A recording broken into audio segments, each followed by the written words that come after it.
क्या साहब? अरे साहब, आप जा रहे हैं, मैंने आपको कभी नहीं रोका साहब, तो मैं आपको आज कैसे रोक सकती हूँ?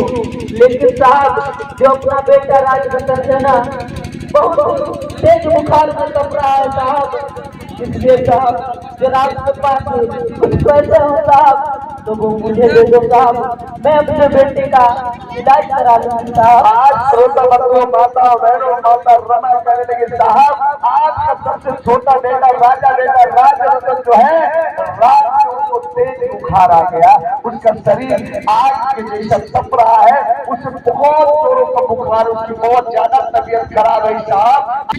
अपने साहब ने तुरंत अपने कोट के जेब में हाथ डाला, लेकिन माता बहनों कोट के जेब में हाथ डाला वहीं तक वैसा हाथ डाले डाले खड़े रह गए। भैया रमा बाई ने देखा कि बाबा साहब अपने जेब से हाथ नहीं निकाल रहे हैं, तो भैया रमा ने आगे बढ़कर के बाबा साहब के हाथ को अपने हाथों से, आज तक तुझे कुछ नहीं दे पाया हूँ, हो सके रमा, हो सके तो मेरे राजा बेटा को बचा ले।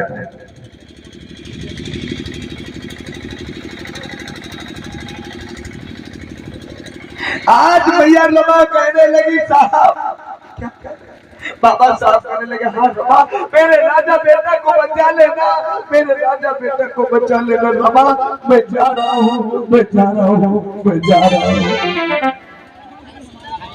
आज श्रोता बंधु बाबा साहब आगे बढ़ गए, रोते गिलते अपने समाज के हित के लिए, और इधर भैया दौड़ करके अपने घर को जाती है, और जो ही अपने घर जाती तब तक क्या देखती है, उसका राजा बेटा वो जो अभी 1.5 वर्ष का था, जो ही राजा बेटे के पास पहुंचे, क्या देखा, वो आंखें बंद करके सो रहा है। राजा बेटा राजरतन वो भी मर गया, भैया उसको हिला नहीं है, उसको फूट के रोने लगे, चिल्लाने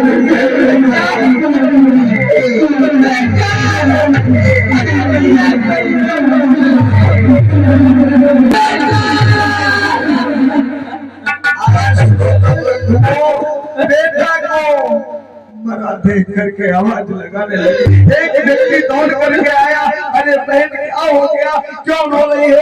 आज भैया रमा कहने लगी भैया चले जाओ, मेरे साहब अभी कुछ ही दूर पे पहुंचे होंगे, या छोड़ के चला गया, मर गया।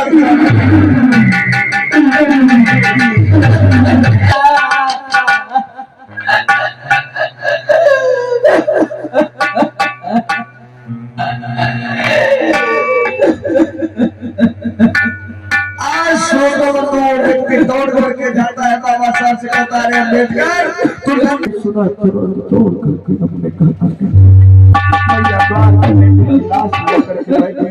जो ही बाबा साहब आए हैं, भैया रमा ने तुरंत अपने बेटे की लाश को बाबा साहब की गोदी में डाल दिया था। अरे साहब आप तो कह रहे थे साहब कि मैं अपने राजा बेटा को एक दिन इस देश का राजा बनाऊंगा, लेकिन साहब क्या हुआ साहब, कहाँ गया मेरा राजा बेटा साहब? आज भैया कहने लगे साहब,